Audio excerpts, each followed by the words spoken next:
I would like to thank Sanofi Company for their kind invitation for me to be with you today. And I would like to be very proud with the chairpersons for their presence with me today.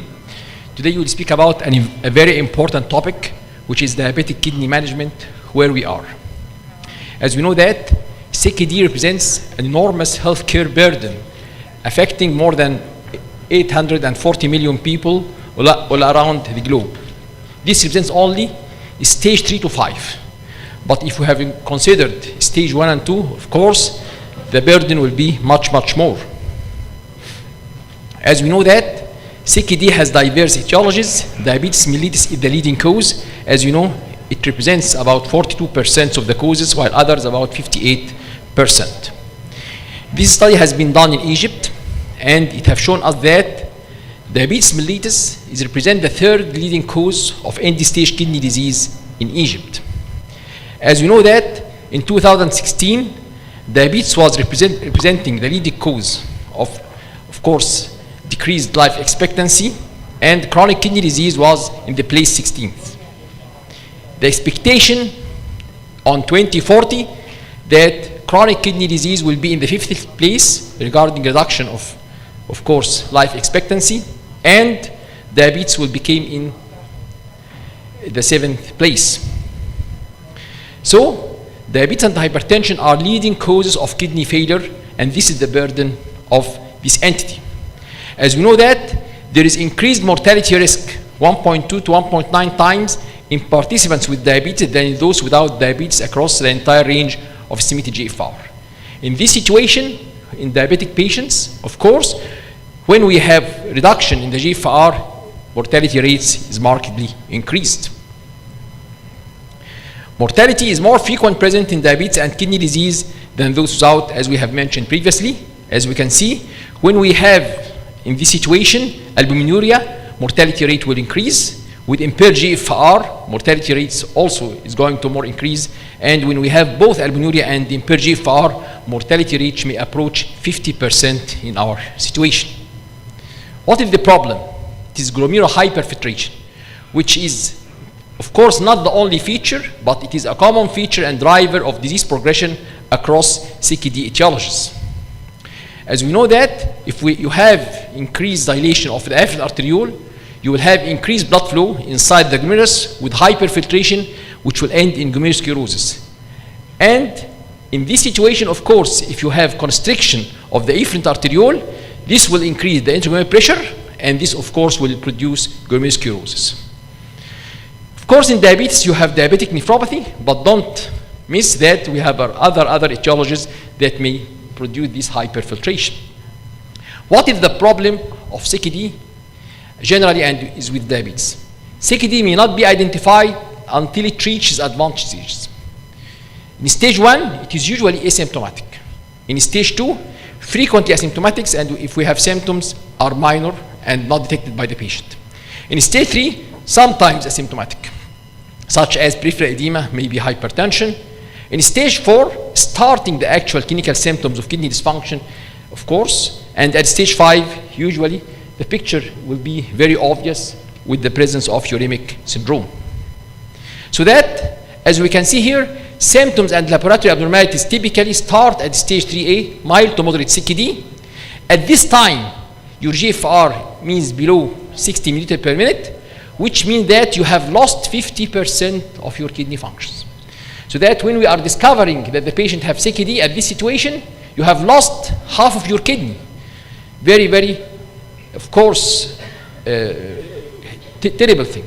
So that, as you can see, stage 1 and stage 2, no symptoms or very mild symptoms, but the syndrome usually started by stage 3A, which means that when your GFR below 60 milliliters per minute, maybe of course in the form of rise of the creatinine, urea, decreased calcium, increased phosphorus, metabolic acidosis, anemia, and of course at the end, severe rise of these figures with uremic syndrome.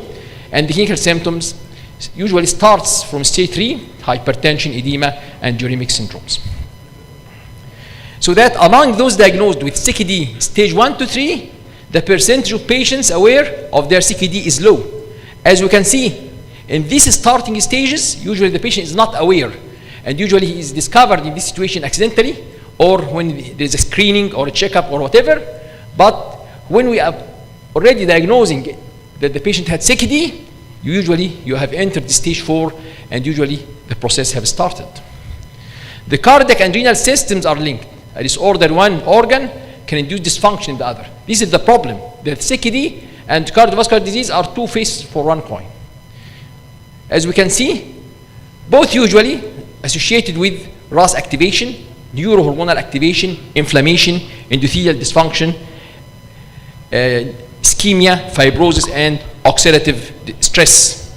And at this situation, life expectancy in adults with early stage CKD is 5 to 6 years shorter than in adults without early stage CKD. Even in the early situation where CKD is not detected, the patient have lost 5 to 6 years of his expected life. So CKD and heart failure are interconnected. CKD is associated with increased risk of heart failure, and heart failure is associated with increased risk of GFR decline. As you can see here, when you have heart failure, of course, with CKD, of course here, the mortality rate is markedly increased. And when you have heart failure in this situation, usually there is marked reduction of the GFR. Declining kidney function results in dramatic increase, of course, as we have mentioned, of cardiovascular events, hospitalization, and mortality, as we can see, so that it's a great burden. Very cost-affecting burden, very expensive burden, of course, with increased mortality and hospitalization. Patients with CKD, even, this is a great problem, die even before progressing to end-stage kidney disease. Some people think that the end of their life may be when there's advanced end-stage, reaching dialysis and so on. No. The patient may die even before reaching end-stage kidney disease. As we can see, if the GFR is 45 to 60, and this is a very large scale of population, here the mortality rate and cardiovascular mortality is increased, and if you have GFR below 45 and even you reach dialysis, here there's increase in cardiovascular mortality by 4.8 folds, and of course non-cardiovascular mortality by 5.4 folds. So from this burden, it's very important to get directed for diabetic kidney disease management. Of course, screening, we should start for screening for any renal affection, not only in diabetic patients, but if you have diabetes mellitus, cardiovascular disease, non-steroidal family history, and elderly. Very, very important for screening of this type of population, because you may discover and detect that they have chronic kidney disease affection. When we are assessing a kidney function, we are assessing kidney function and damage. Kidney function, usually, this is directly through assessing the GFR or serum creatinine. While damage, this is regarding the function and structure of the kidney, which means albuminuria, presence of urinary sediment, electrolyte disturbances, of course structural changes, history of kidney transplantation, so that kidney function means quantity. But this is not all, because the patient may have normal kidney function with albuminuria, so that we are speaking about quality of life. So that when we are assessing kidney functions, we depend upon kidney function and, of course, kidney damage. Both of them is very important. As we see that frequency of monitoring CKD should increase as kidney function declines. As you can see here, when we have more decline in the kidney functions and more albuminuria, here the patient risk is increasing more and more. But don't miss that only albuminuria is a risk for progression towards end-stage kidney disease and cardiovascular complications. So what about management of diabetic kidney disease? As we can see, for management of diabetic kidney disease, they have lifestyle modifications, which means low protein diet, 0.8 grams per kg per day. Salt intake must be reduced to be less than 2 grams per day. Of course, exercise must be adopted for this patient for, of course, 30 minutes per day for at least 5 days. And additional dietary advice regarding the potassium, the calcium, the phosphorus, and others in this situation. So that the effective treatment of CKD includes both direct and indirect approaches. The direct approach, which are target kidney dysfunction, which means slowing the decline of the estimated GFR and reduction of the albuminuria, while the indirect means target risk factors, not the kidney itself, the risk factors, so that we are targeting directly the kidney itself and indirectly the risk factors for deterioration of the kidney function, such as hyperglycemia, hypertension, and hypervolemia. So that the KIDO guidelines 2020 have adopted that the comprehensive care in patients with diabetes and CKD, these patients should be treated with a comprehensive strategy, not only limited strategies, to reduce risks of kidney disease progression and cardiovascular disease. Now we are speaking in nephrology that we should deal with both of them, the cardiac element and the renal element. As you can see, comprehensive diabetes and kidney management, usually, of course, low protein diet, low salt diet, exercise, of course, reduction of body weight, smoking cessation.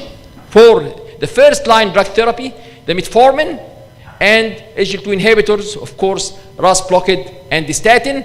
For the goal-directed therapy, GLP-1 receptor agonist may be added. The mineralocorticoid agonist, antagonist may be added, antiplatelet therapy, of course, proper glycemic control, lipid management, and blood pressure, of course, control. So that the comprehensive care in patients with diabetes CKD, not only direct to the kidney, but cardio-kidney treatment, which means SGLT2 inhibitors, RAS blockade, and blood pressure control. This is our guidelines today for the management, which totally differs from the previous guidelines.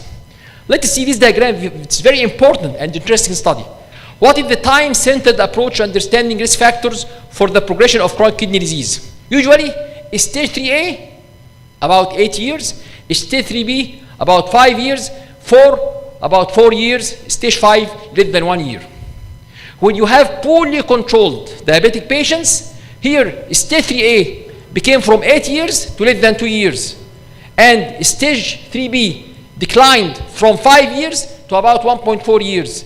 And stage 5 declined from less than 1 year, of course, to just 0.1 of the year. So that if you have poorly controlled diabetes mellitus, usually you are hastening the process of deterioration of kidney functions towards end-stage kidney disease with its own and cardiovascular deleterious effects. So that the KIDO guidelines recommend the use of ACE inhibitors and ARBs in albuminuria patients irrespective of diabetes and blood pressure status. They have recommended that when to use, we are using these drugs even in normotensive patients diabetic with microalbuminuria and of course macro. And we'll use also these drugs in diabetic patients if we have macroalbuminuria.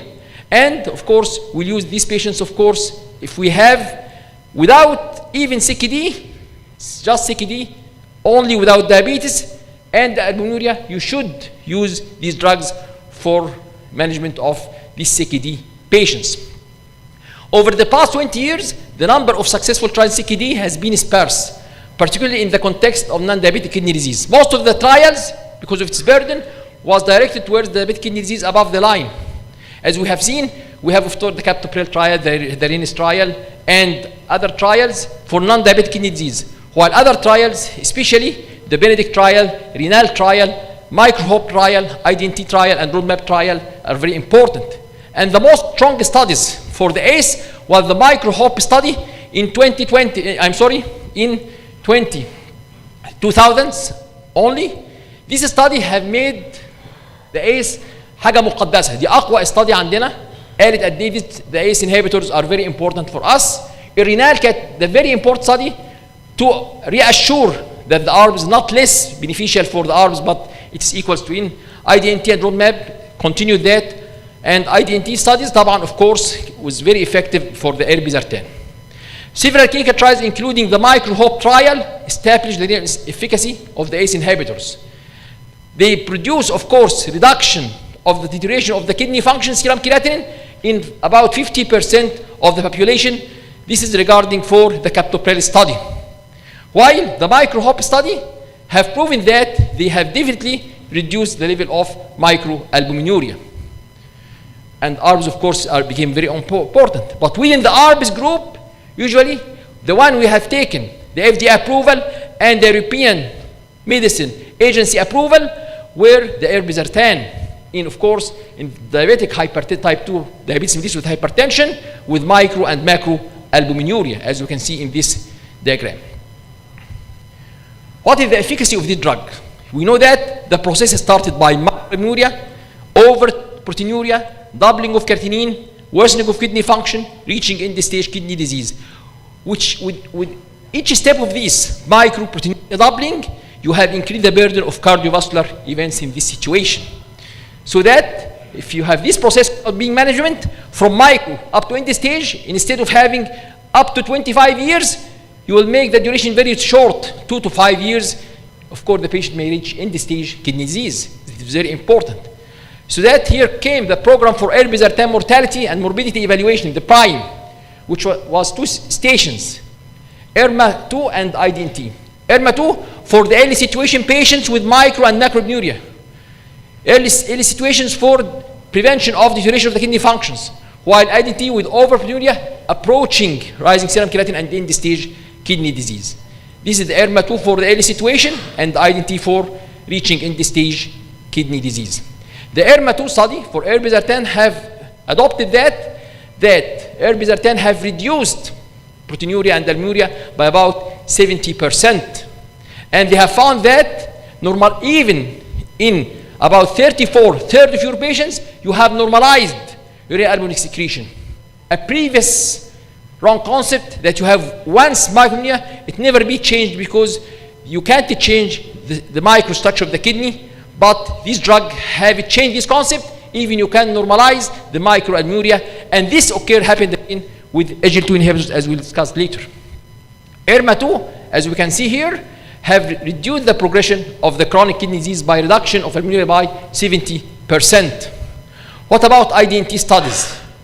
Here they have compared the erbizartan with amlodipine, and they have found that the primary composite endpoint, which is doubling of serum creatinine, end-stage kidney disease, and mortality, in this situation, erbizartan were more effective than amlodipine in this situation with reduction of progression of kidney disease. So that RAS inhibitors still possesses substantial risk of CKD progression. This is not of the story. Still, with ACE and ARBs, you are retarding the progression, but the progression going on, so that it is not enough for these drugs to use for the management of CKD patients. But don't mean that. RAS inhibitors reduce the risk of renal composite, but do not reduce the risk of death for CKD patients. And this has been changed, this concept, by the presence of SGLT2 inhibitors, because this have changed the concept that they have reduced the risk of renal composite and reduced the cardiovascular complications and reduced mortality rate. So that SGLT2 inhibitors became here very important drug, because RAS have failed to reduce mortality. Only one study, the HOPE study in 2000s, have the effect that ACE inhibitors have reduced mortality rate, but ARBs didn't reach that again.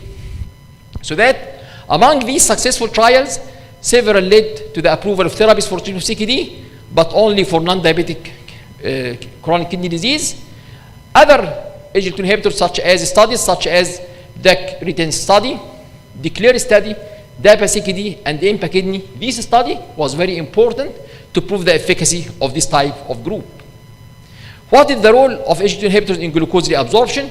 It's present in the proximal convoluted tubule, and if you are giving this drug, of course, you'll block the reabsorption of glucose sodium co-transporter at the proximal convoluted tubules. As you can see, they act on the lumen to prevent the absorption of glucose associated with sodium absorption. So that SGLT2 inhibitors became here the new drug for heart failure, nephropathy, and cardiovascular diseases. What is the main issue at the issue of this drug? It is responsible for preservation of tubular feedback by increasing dense sodium delivery, and this situation you will leading to afferent arterial vasoconstriction with reduction of blood flow, reduction of internal pressure, hyperfiltration, and glomerulosclerosis, and to reduce albuminuria. This is the main issue when this drug appeared. But we'll discuss this later. But this is not the whole story. It can decrease blood glucose, of course, decrease plasma volume, the diuretic effect, decrease blood pressure, decrease arterial stiffness, decrease cardiovascular events and heart failure. It has metabolic effects on the cell of pancreas, increase insulin sensitivity, and its effect on the liver. So that SGLT SGLT2 inhibitors, not only therapeutic option hemodynamically. In addition to hemodynamics, it has antioxidative stress, decreased extracellular matrix production, which is the cornerstone for CKD progression, and reduces inflammation. As you can see, through glycosuria, it decreases negative caloric, of course, balance, decrease hemoglobin A1C, decrease plasma uric acid, decrease epicardial fat, inflammation, fibrosis, decrease plasma uric acid, decrease atherosclerosis, increase cardiac contractility. By its natriuretic effect, decrease blood pressure, decrease blood volume, preserve tubular feedback mechanism, and of course, through afferent arterial vasoconstriction and others. So that the mechanisms of its clinical benefit depends upon metabolic effects, diuretic and natriuretic effect, and renal effect. Let us here take the issue. In this situation, this blocker, in this situation, you are blocking the reabsorption of glucose and sodium, so that sodium will increase delivery to the macula dense. Here, tubular feedback mechanism will tell the afferent arteriole to make vasoconstriction, so that decrease in blood flow, decrease in glomerular pressure, decrease hyperfiltration, decrease glomerulosclerosis. This is the main issue and its main play for this story. As you can see, for this drug, as you can see here, in normal physiology, of course, when you have reabsorption of sodium reaching macula densa, you have normal feedback mechanism between the both. But in diabetic patients, because of reabsorption of the sodium and glucose, reduction of the sodium delivery will make vasoconstriction. Here, SGLT2 inhibitors, through its prevention for sodium reabsorption, will prevent directly through direct arterial vasodilation after the afferent arteriole, and through, of course, inhibition of the renin-angiotensin system. This is diabetic patient, as you have mentioned, increased glucose and sodium reabsorption, decreased sodium delivery, increased renin-angiotensin, and afferent arteriole vasoconstriction. Dilatation, because of the direct effect, and if vasoconstriction because of its effect on renin-angiotensin system. But when you are using SGLT2 inhibitors, you will block this effect and making, of course, vasoconstriction of the other arteriole with decreased blood flow. So that when you are giving both drugs, the RAS inhibition usually act mainly on the afferent arteriole, making, of course, in this situation, dilation, prevention of increased intraglomerular pressure. While SGLT2 will act on the afferent arteriole, making this situation a sort of vasoconstriction, so that reduction of GFR in this situation. So that we have mentioned that we have different mechanisms for this drug, of course, as a prevention for the cardiovascular events and kidney effect. So that, to summarize its role, it reduces glomerular pressure through afferent vasoconstriction and decreased hyperfiltration, decreased neurohormonal improvement through reduction of intrarenal, of course, RAS system, and decreased sympathetic nervous system activity, reduction of inflammation and fibrosis, reduction of the renal workload and hypoxia, so that very beneficial. This will lead to clinical benefits: stabilization of estimated GFR, reduction of blood pressure, preservation of tubular glomerular feedback mechanism, reduction of tubular glomerular injury, reduction of albuminuria, and reduction of renal ischemic injury, and of course, all of this story will protect against diabetic nephropathy. Effect of SGLT2 inhibitors on worsened kidney functions, of course, have been addressed. And effect of SGLT2 inhibitors on cardiovascular death or physician have been addressed, so that beneficial for both of them, as we can see in this diagram. These are different studies. The studies which have included diabetes, the EMBA-REG, the CANVAS, the DECLARE TEMI 58, the CREDENCE, DAPA heart failure, the VERTS cardiovascular, DAPA CKD, EMPEROR reduced. But those without diabetes, the DAPA heart failure, the DAPA CKD, EMPEROR reduced, and EMPA-REG. So that in KDIGO guidelines, they have mentioned that we can use first-line therapy, metformin, plus or minus SGLT2 inhibitors, as your GFR is above 20, of course, milliliter per minute. And here the guidelines. I will not mention other, but regarding the kidney, usually we can give in CKD patients, if your GFR Below 60 and above 20, you can use it with microalbuminuria. But please, these drugs must be stopped here if you have reaching dialysis, and not advocated in transplantation because it is not well addressed now. This is a story I will not enter it because it has a lot of problems.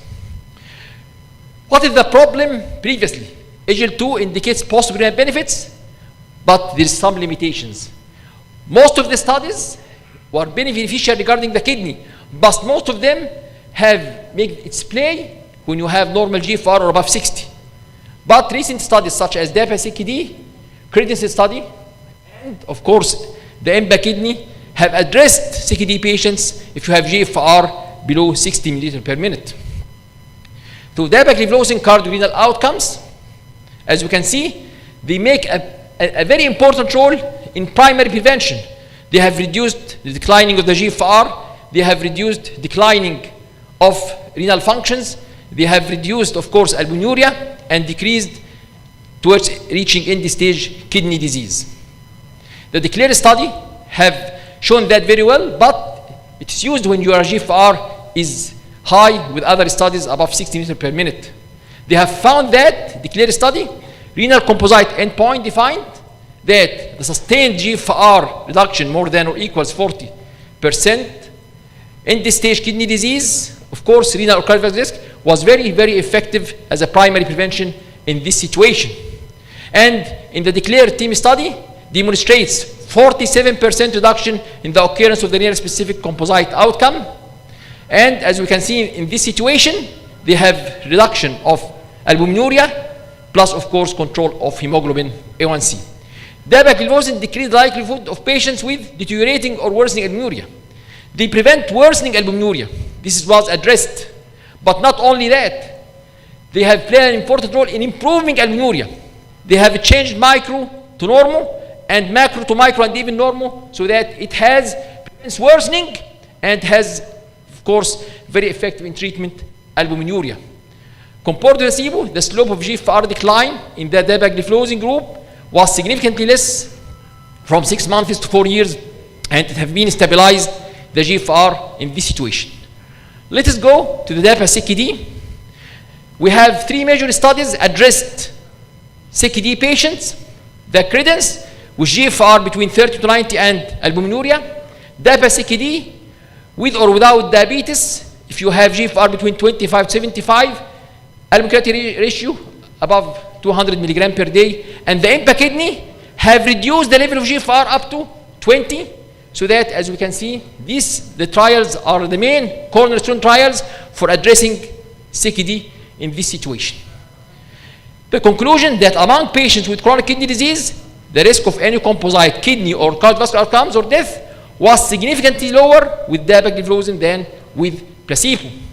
Here, sustained GFR in this kidney disease, renal cardiovascular death was reduced by 39%. Sustained GFR decline in kidney and renal death reduced by 44%. Secondary outcome, cardiovascular death and heart failure hospitalization reduced by 29%. All-cause mortality, this differs from the RAS inhibitor group, reduced by 31%.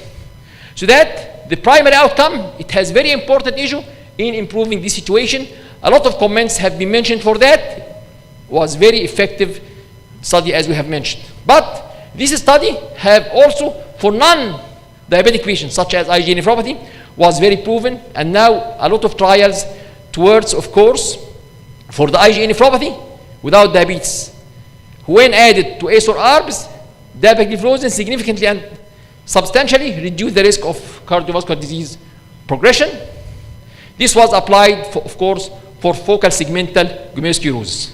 So that diabetic levulosing was the first drug approved treatment for chronic kidney disease. This according to the positive results from diabetic CKD trial. As we see here, it is the first AGL2 inhibitors approved in the European societies. And as you can see, very beneficial effect for protection of the kidney and the heart. And this is the holistic approach type 2 diabetes regarding, of course, drugs such as AGL2 inhibitors and metformin, blood pressure lowering, lipid, of course, affecting, statins and others, reduction of the body weight, and the proper glycemic control. A doctor is a student until he dies. Once he considers himself not a student anymore, the doctor inside him dies. Protect your kidneys and save your heart, and thank you.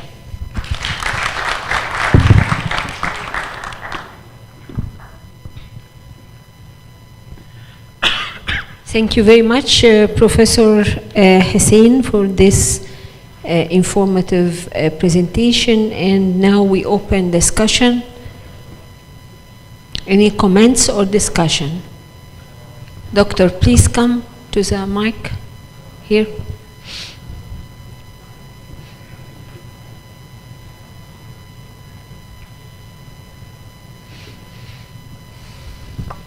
بشكر الاستاذ الدكتور حسين الفيشاوي على المحاضرات القيمه، دايما نستمتع بالدكتور حسين. بالنسبه للسجليت 2 انهبيتورز ان سنجل كدني بيشنت اور رينال ارتري ستينوزس، ات لوكس لايك ان هو زي الاربس والايز، في كونتر انديكيشن للاربس والايز في السنجل كدني او الرينال ارتري ستينوزس، في كونتر انديكيشن. نيجي لحاجه حاجه. اول حاجه بالنسبه for a single kidney there is no contraindication of ACE or ARBs as if your GFR is not below than 30 milliliter per minute. And if you have used the drugs وحصل rise of the serum creatinine by 30% or more, you should stop this drug. For renal artery stenosis, if you have unilateral renal artery stenosis, there is no problem to use ACE or ARBs. But if you have bilateral renal artery stenosis, here you should be, the use of this ACE or ARBs is absolute contraindication. Regarding SGL2 inhibitors. In a single kidney, there is no contraindication for using this drug if you until you have GFR below 20. This is your cutoff point. Above 20, you can initiate. Below 20, you don't initiate. But you shouldn't use these drugs when you have acute kidney injury. This is the trick, that you should start that when you have stable kidney functions. Not the patients have creatinine 2, 3, 4, and I'm telling you that GFR is above 20, I will start. No, this is contraindication. This is number one. In cases of renal artery stenosis, if you have unilateral, there is no contraindication at all. This is another trick. If you have bilateral renal artery stenosis, there is no contraindication. But in this situation, you have a risk of more AKI, so that you will use this drug because of the constriction of arteriole, and you will follow up your kidney functions for 2 weeks. If there is rise of the creatinine for more than 30% or more, you should stop it. I want to comment about heart failure. It's not mentioned that in heart failure patients with acute kidney injury, here one of the contraindication to this drug in heart failure. So that all the studies, the emperor-reduced studies, the emperor-preserved studies, and the heart failure studies have put a very strong condition that when you are using agent inhibitors, be sure that with the use of ACE, ARBs, diuretics, and heart failure continue itself, and blood pressure and hemodynamics, you have no AKI. If you have AKI, you shouldn't start agent inhibitors in this situation. And thank you. شكرا دكتور حسين. أي فن.